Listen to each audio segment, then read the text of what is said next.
Olá, sejam todos muito bem-vindos. Eu sou Luísa Nogueira e trago as notícias do agronegócio. Veja o que preparamos para a edição de hoje. Queijos da Mantiqueira são premiados internacionalmente. E agora, em 2021, a gente teve a felicidade de ter 4 medalhas lá, entre elas uma de ouro, que é com o nosso parmesão. Broca do café, atenção ao monitoramento da praga para evitar prejuízos na safra. Existe uma estimativa de diminuição, de até 30% em produtividade. Por que eu te falo isso? Porque os frutos, na verdade, eles antecipam a sua maturação, eles vão ao solo e por isso que a gente não consegue mensurar exatamente o que acontece. O balanço do agronegócio em Minas Gerais. Apesar da pandemia, foi um ano muito bom na Secretaria, nós estamos conseguindo entregas importantes.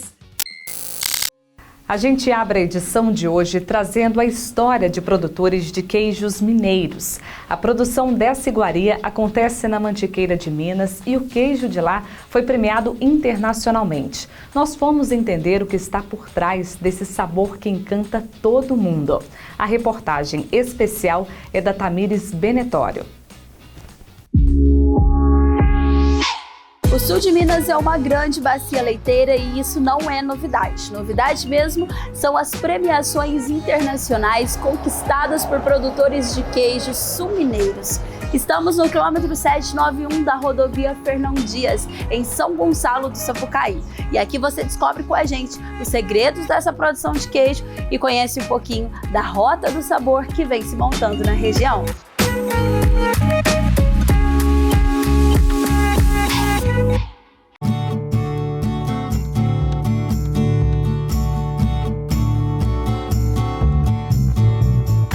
Ao final do ano passado, Minas Gerais foi destaque no Super Ouro de Araxá Cheese Awards, com 550 queijos dentro da competição. Muitos produtores da Serra da Mantiqueira foram medalhistas, e entre eles a família de Luiz Felipe Machado. Começou como o Mundial do Queijo do Brasil. Aí esse concurso foi reformulado. Em 2020 não teve por conta da pandemia, e aí ele retornou agora em 2021. Em 2019 a gente participou também, a gente teve 3 premiações lá, a gente teve uma prata e 2 bronze. E agora, em 2021, a gente teve a felicidade de ter 4 medalhas lá, entre elas uma de ouro, que é com o nosso parmesão. Teve uma de prata também com o nosso queijo do reino, que foi na mesma categoria do parmesão, então foi prata e ouro nessa categoria. E mais 2 bronze em categoria diferente, com o nosso queijo Golda e o meia cura.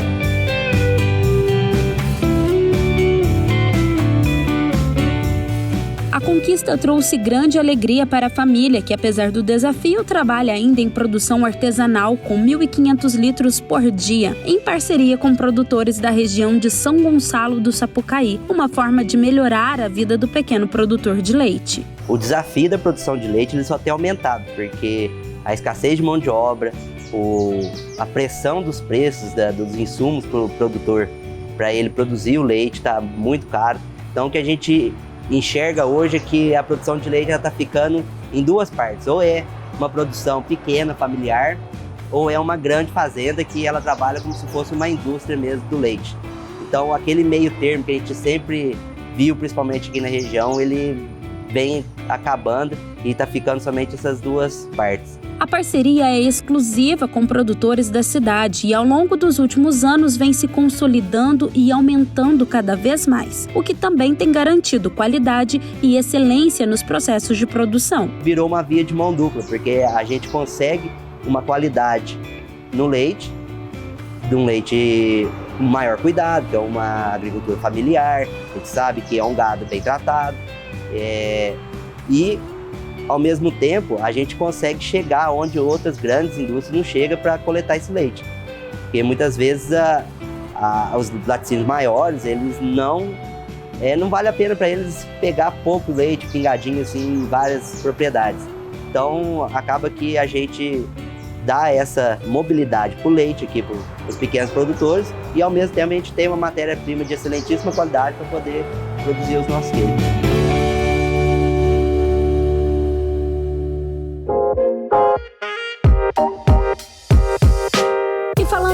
características locais que influenciam diretamente no sabor do queijo mineiro, São Gonçalo do Sapucaí está na famosa Serra da Mantiqueira e começa a criar uma rota de sabores premiados. A gente está numa região super privilegiada que é a Mantiqueira de Minas, né?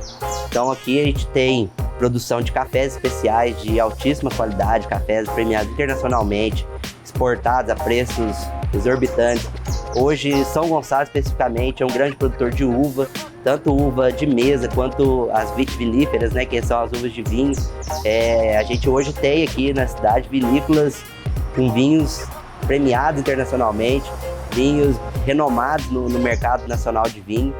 Então, isso daí expressa toda a fertilidade da região, né? Microbiologia, o clima, as próprias pessoas que produzem. Então, isso daí diferencia o queijo de qualquer outro. Tanto é que um queijo artesanal feito aqui, ele é totalmente diferente do que se fosse produzido a 500 metros numa propriedade vizinha.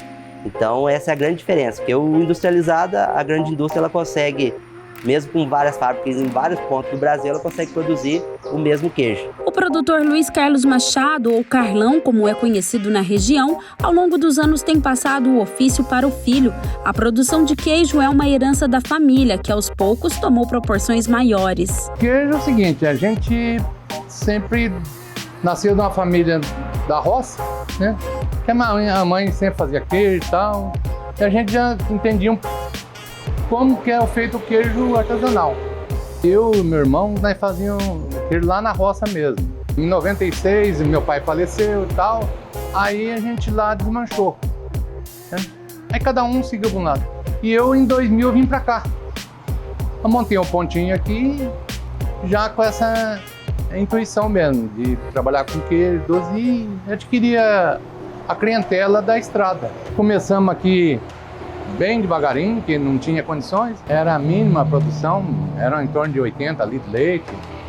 E aí a gente veio trabalhando, estamos com um produto de qualidade, um produto que já foi testado, né? E a própria clientela está valorizando bastante. A busca pela qualidade é o maior desafio para o produtor, que destaca a necessidade de cuidados específicos. É um produto que você tem que estar atento, você tem que ter cuidado, que é um produto perecível, um produto que para poder manter qualidade. E a qualidade é o que garante o cliente, né? Além dos queijos produzidos, a família também investe em uma pequena produção de doces. O produtor lembra que, apesar dos desafios, continua na produção pela paixão de muitos anos. Afinal de contas, a luta é constante no setor. Tem que ser uma paixão, tem que gostar, porque é um produto repetitivo. Então, se você querer feriado, querer folga, não tem como trabalhar com queijo. Nós aqui controlamos a produção para não fabricar dia de domingo, mas o resto tudo tem que fabricar. Não para, não pode, né?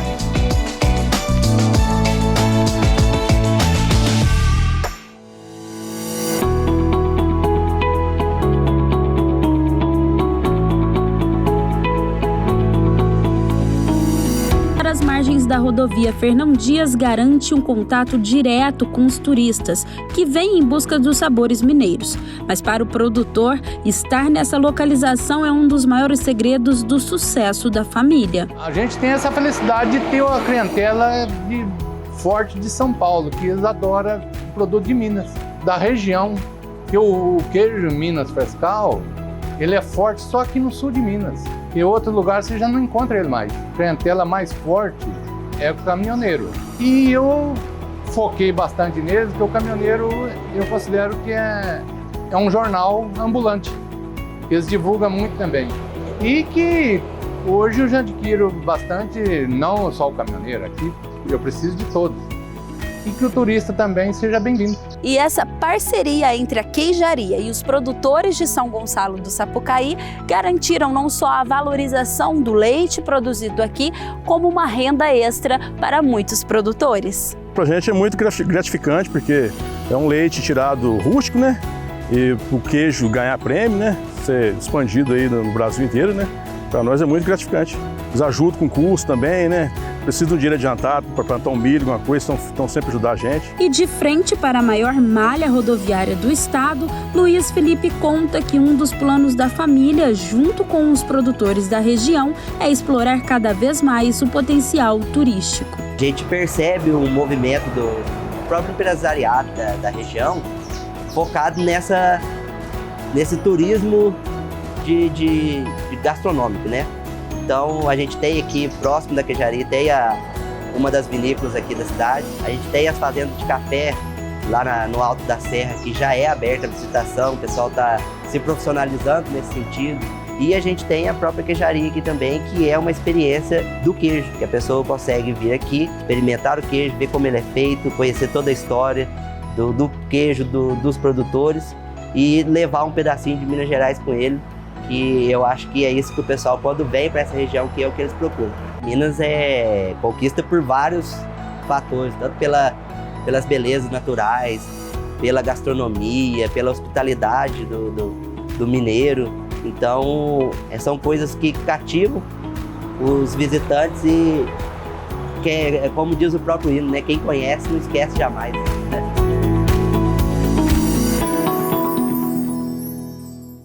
O Play no Agro está de volta e agora com uma entrevista com a secretária de Agricultura, Pecuária e Abastecimento de Minas Gerais sobre um balanço do agronegócio no estado. Acompanhe. Conversamos com a secretária de Agricultura de Minas Gerais, Ana Valentini, que destacou em um balanço especial as principais ações da pasta em 2021, lembrando a regularização fundiária.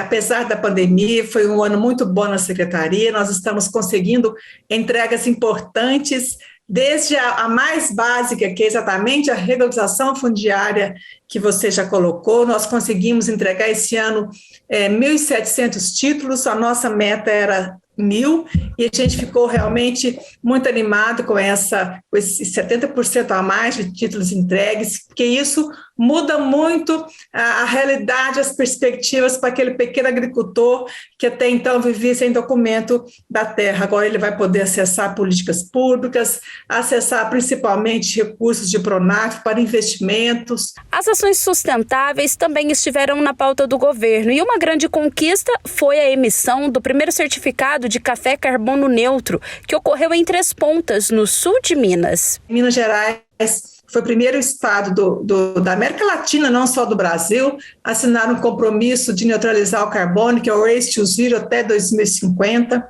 Então, nós estamos aí com todos os setores da agricultura, a pecuária também está caminhando com ações nesse sentido, de medidas que minimizem, que ajudem a segurar o carbono, principalmente no solo.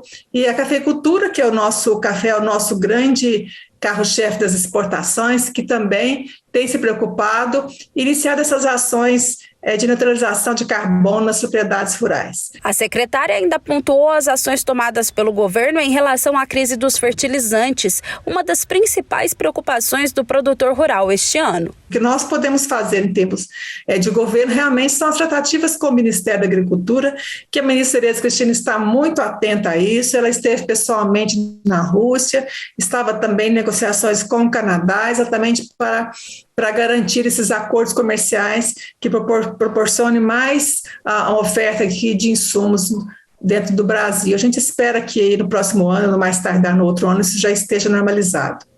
Vamos agora trazer as informações da previsão do tempo com Amanda Souza.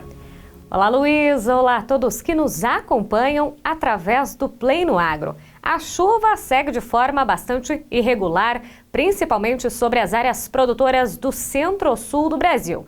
No início do ano até teve muita chuva, especialmente sobre o sudeste, até mesmo enfrentando um excesso de umidade no solo. Mas muitas áreas produtoras importantes, como Rio Grande do Sul, Santa Catarina, Paraná e Mato Grosso do Sul, seguem com essa irregularidade da chuva, baixos índices de água disponível no solo. E já preocupa e muitos produtores pensando na safra de verão e depois também a safrinha. A expectativa é de continuidade dessa chuva mais irregular. Até tem previsão de chuva no decorrer desses próximos dias em boa parte do centro-sul do Brasil por conta do avanço de uma frente fria, que pode até provocar acumulados significativos, na casa de 40, 50 milímetros. Mas a frente fria passa de forma costeira e não deve provocar chuva bem distribuída sobre boa parte das áreas produtoras, principalmente pensando no Rio Grande do Sul. Tem possibilidade de pancadas de chuva com altos acumulados, principalmente no centro-leste gaúcho. Mas áreas do oeste do estado devem continuar com pouca precipitação, ou seja, mesmo com esse retorno da chuva, com a passagem de uma frente fria, os acumulados não serão suficientes para reverter o déficit hídrico. Essa frente fria deve avançar pela costa do sul e do sudeste. Então, no decorrer dos próximos dias, acumulados que devem variar entre 20 até 50 milímetros. Lembrando, em áreas do centro-leste do Rio Grande do Sul, áreas também de Santa Catarina, do Paraná, principalmente São Paulo, ainda centro-sul de Minas Gerais e no Rio de Janeiro. Mas quando a gente olha principalmente para o interior paranaense e Mato Grosso do Sul, baixos volumes estão previstos para esses próximos dias. Ou seja, a preocupação continua com essa irregularidade da chuva, com esse solo mais seco,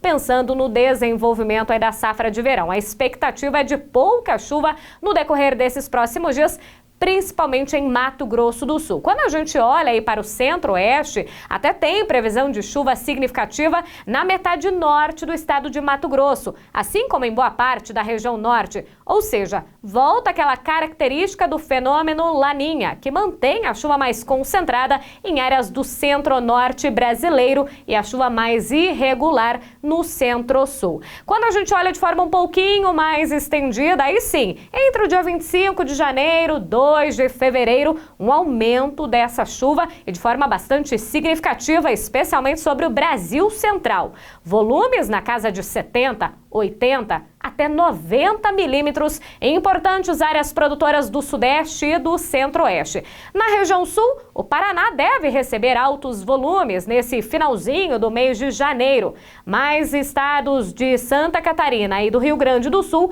vão continuar com pouca chuva, ou seja, segue a preocupação com a estiagem. E uma outra preocupação ainda maior, a temperatura. O calorão que ganhou destaque nesses últimos dias deve continuar. Altas temperaturas, uma anomalia positiva, ou seja, mais calor que o normal em boa parte do centro-sul do Brasil, em especial na região sul, que já sofre com a estiagem. Semana que vem a gente volta com mais previsão do tempo.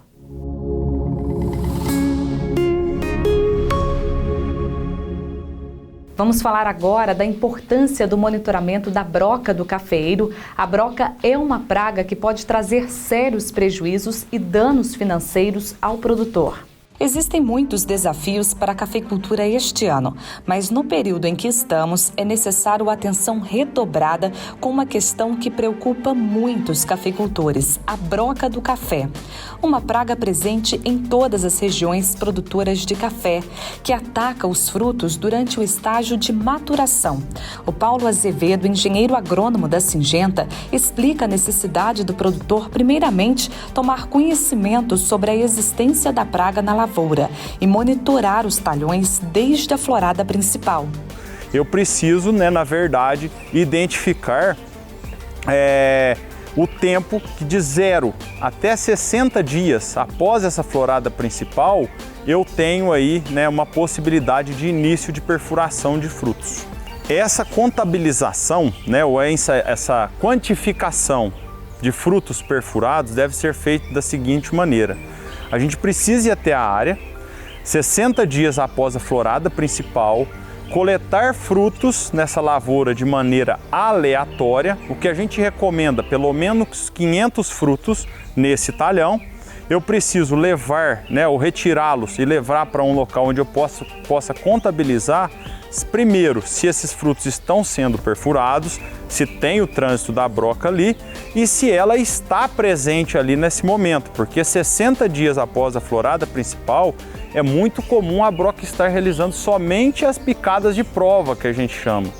Porque a gente já não tem, a planta de café ou o grão de café não tem consistência suficiente para poder que essa broca perfure a semente, oviposite e completa seu ciclo. Então ela começa, perfura um, testo, vou para o próximo, perfuro o outro e vou para o próximo. A multiplicação da broca da lavoura ocorre no período de 21 dias e chama atenção a forma como ela pode reproduzir e resultar em perda de produtividade nas lavouras e qualidade do café. E ela tem a capacidade aí de aproximadamente ela ter aí uma multiplicação de um adulto se tornar 15 adultos no próximo ciclo. E isso é uma multiplicação exponencial se a gente pensar. Hoje não existe uma fórmula correlacionando, por exemplo, a porcentagem de broca que eu encontro na lavoura com a quantidade de fruto que eu deixo de produzir ou até mesmo na análise sensorial e física do café. O que eu te digo é o seguinte, que as áreas que apresentam acima de 10% de frutos brocados, existe uma estimativa de diminuição, sei lá, de até 30% em produtividade. Por que eu te falo isso? Porque os frutos, na verdade, eles antecipam a sua maturação, eles vão ao solo e por isso que a gente não consegue mensurar exatamente o que acontece. E a outra parte é aquela que chega até o final do ciclo. Que o que acontece? Na hora que a gente vai classificar, acima de 2% de semente brocada, a gente tem uma depreciação enorme no valor e algumas mesas compradoras ou praças compradoras de café, elas nem querem esse café pela dificuldade da separação desses grãos. O controle da broca é difícil, mas além do monitoramento, o manejo cultural é uma das saídas encontradas pelos produtores. Outro caminho é a pulverização foliar com inseticidas, conforme explica o engenheiro agrônomo Paulo Azevedo.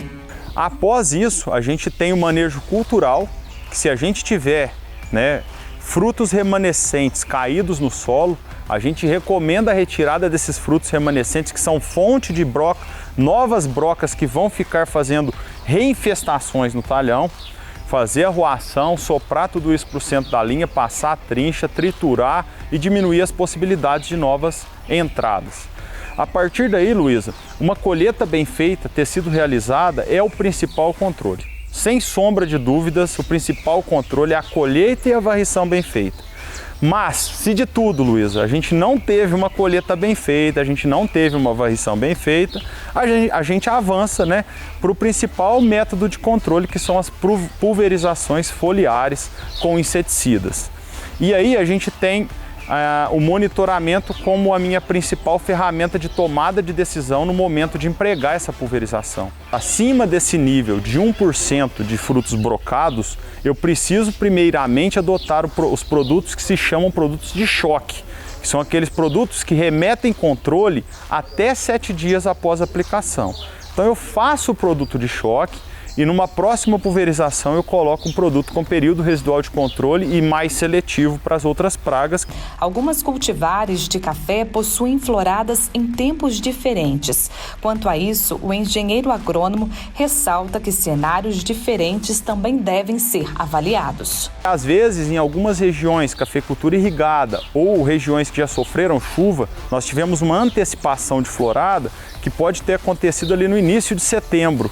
E aí, geralmente, são os frutos de ponteiro. E aí a gente precisa também estar monitorando esses frutos.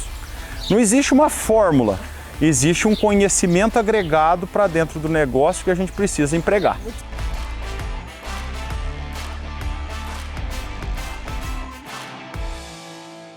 O preço da saca do café continua em alta e vamos entender com o especialista de mercado Carlos Santana. Ele faz uma análise geral do setor cafeeiro no mercado e na produção de café. Os desafios passam por o fato de a gente ter atravessado um longo período de estiagem, o fato de a gente ter tido ocorrências de geada. Após esse fenômeno da geada, nós estamos exatamente agora vivenciando o aspecto que a fixação dos frutos não está ocorrendo de uma forma normal e tudo isso está contaminando o preço. somado a esse fato da questão produtiva aqui no Brasil, nós temos todo o desafio inflacionário que o processo do Covid gerou, não só para a cafeicultura, para a economia como um todo, e o fato principal de que nos nossos números nós estamos negociando um ano de déficit. Então é um ano quando a gente cruza a demanda mundial contra a produção mundial, nós temos aí um gap, uma diferença, o consumo esperado ele é superior à produção estimada em aproximadamente 13 milhões de sacas. Isso traz uma estrutura de pressão nos preços. Mesmo com os problemas que a cafeicultura vem enfrentando com as mudanças climáticas e os desafios com as exportações, o mercado financeiro está positivo apesar da alta da inflação. A inflação é um aspecto que está impactando muito o nosso negócio. Isso ocorreu no início da Covid, porque a grande maioria, se não todas as economias, emitiram moeda, como a gente denomina no mercado financeiro, e quando existe a emissão de moeda, você gera um processo inflacionário. O mercado financeiro, para fazer uma aposta num aumento de inflação, ele tende a comprar ativos reais. E um dos ativos reais são commodities agrícolas. Isso é uma das razões que nós acreditamos que as commodities agrícolas estão com um preço tão elevado e, entretanto, esse processo não acabou ainda. Nós acreditamos que o mercado financeiro está fazendo uma nova aposta de um novo processo inflacionário. Isso é uma outra razão que está dando sustentação ao preço das commodities. O Play no Agro fica por aqui. Todas as reportagens desta edição você acompanha também nas minhas redes sociais, @Luiza Nogueira TV. Lembrando que Luiza é com S. Até a próxima. Tchau.